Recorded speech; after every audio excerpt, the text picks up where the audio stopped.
Dynafish, a Chinese brand with magic. They've only dropped 2 shoes, but both blew up the social media. Here is the weird part. While there is plenty of hype online, I've never seen anyone wearing this brand's shoes offline. Not at the local running clubs, not even during my daily runs on the streets. Surprised? In my book, hot topic usually means hot mess. Take the first one, Dynafish 1.0, basically a beta shoe in my eyes. The foam above the carbon plate was too thin and too soft. I could clearly feel every step hitting the plate directly. But you will definitely find others who really love that shoe. Completely opposing opinions surrounded that shoe. Today, let's talk about Dynafish's second release, a running shoe officially labeled on the tag as a super trainer. It's legit or not?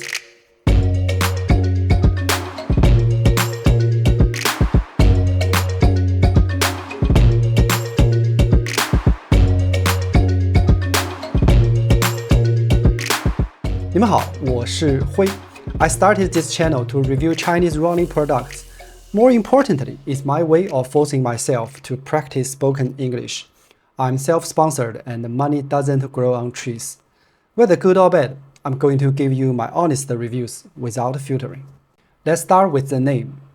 Dynafish, 大年, literally translates to catfish, big catfish. This shoe's name, XiaoNian, would be small catfish. No matter what kind of fish it is, I'm just gonna call it small fish. By the way, they are planning to launch another max cushion or longer run shoes next.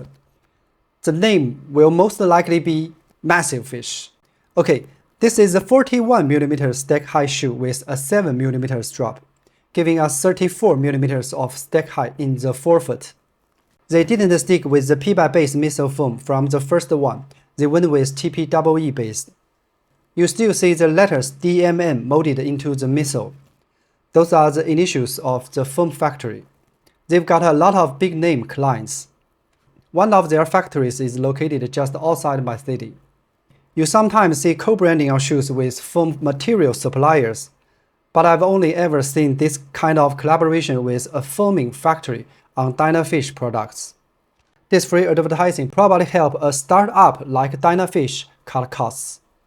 My size 45 weighs 225 grams. Compared to other lightweight shoes, it doesn't stand out. But against other super trainers, its weight is a big advantage. It runs true to size. For reference, I usually wear 45 in Chinese brands and 46 in Hoka and New Balance.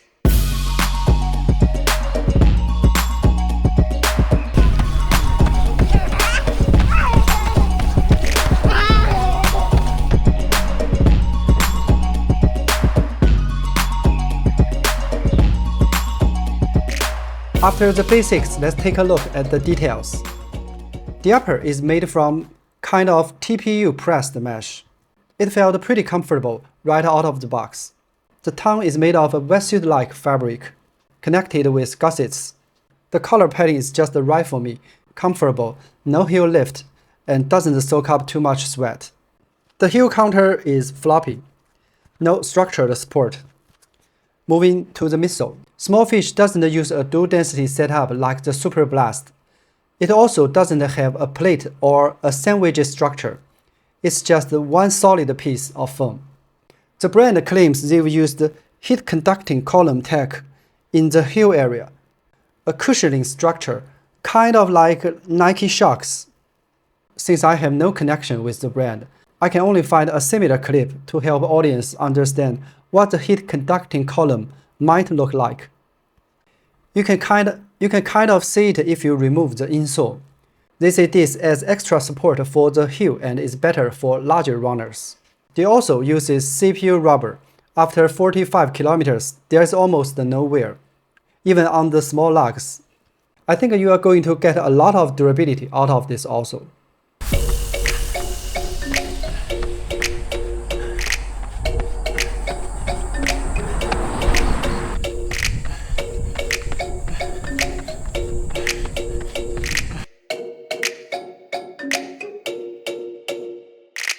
With that out of the way, let's talk about the pros and cons of actually running in it. This TPEE midsole foam is a lot of fun. It's dynamic, giving me the squish, the compression, and the decompression. I just felt like I was landing on a giant landing pad of really nice TPEE goodness. And the sensation when I first stepped into it reminds me of the X-Tab 160X 3.5 Pro. It's also made me want to do the forward immediately. And the unstable ankle sensation from the quick response is also very similar, but it's tamer. Some of you guys know I recently did a 10K race. I took these shoes and ran the same course. It felt fast and rose through the stride really smoothly. On that course, there are about 5 bridges. Every time I went down and picked up the pace, the midsole foam looked like it sank down as much, but it actually held some firmness. That's what I find fun about this foam. It's both squishy and dense. If I describe the sensation in terms of food, it would be something chewy. I pushed the pace a little faster that day. I think that pace is something many average runner will encounter during a marathon training block. At that pace, the springiness doesn't surprise me, but the lightness pleased me.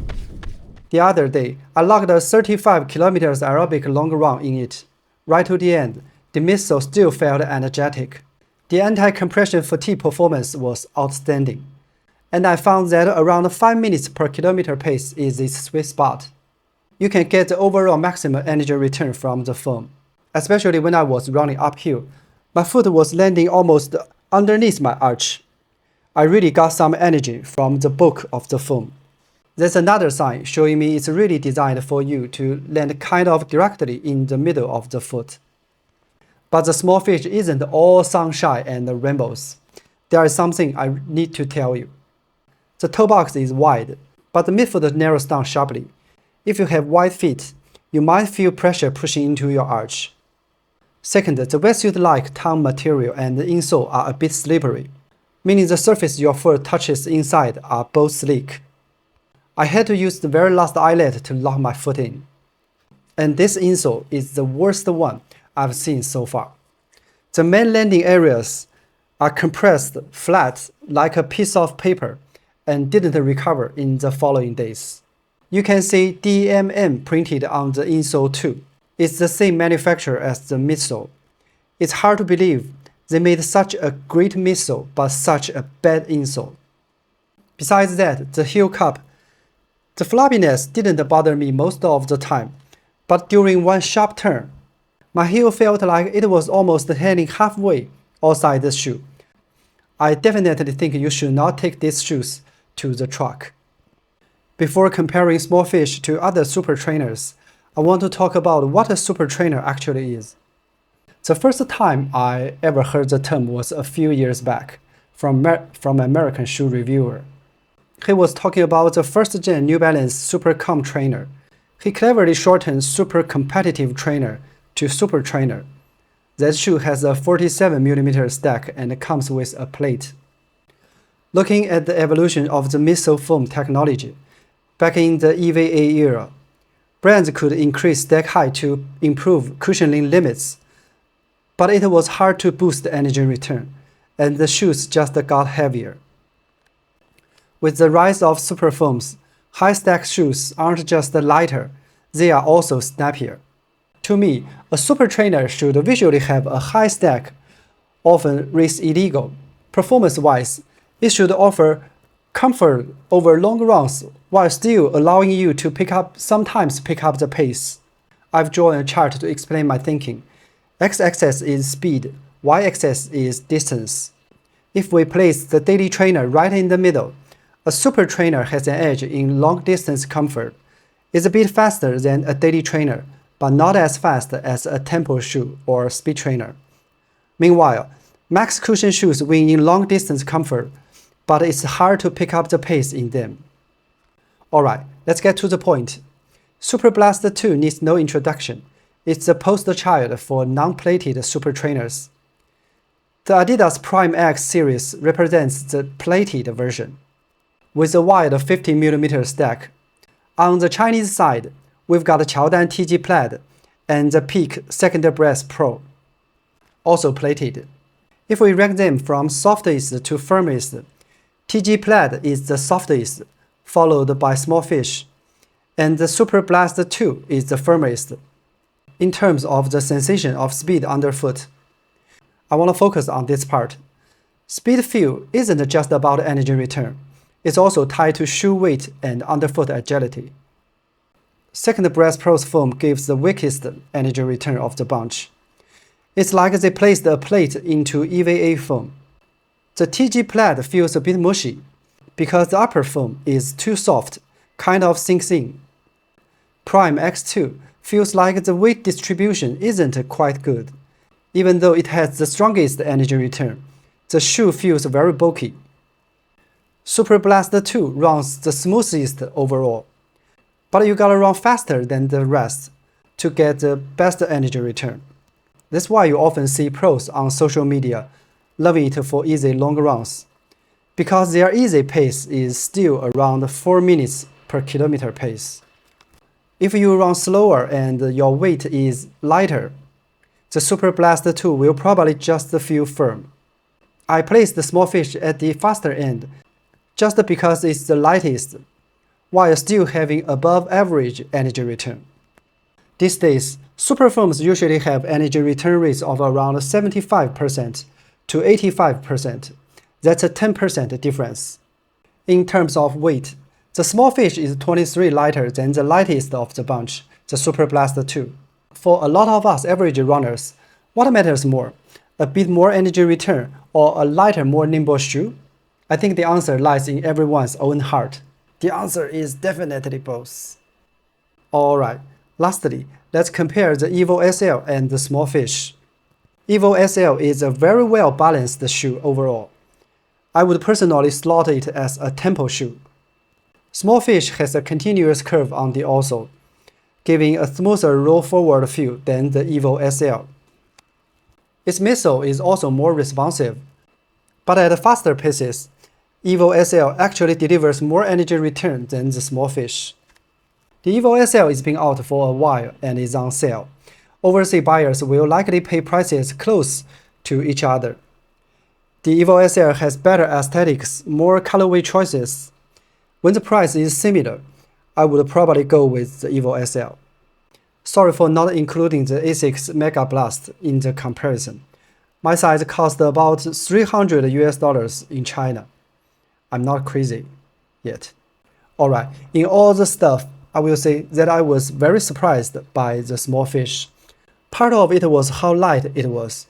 Part of it was how well the midsole foam held up over long distance without bottoming out.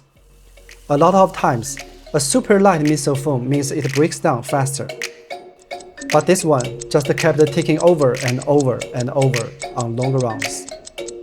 That's all I wanted to share with you today. Let me know in the comments if you have any questions about this shoe or tips for improving English speaking. Thanks for watching all the way to the end.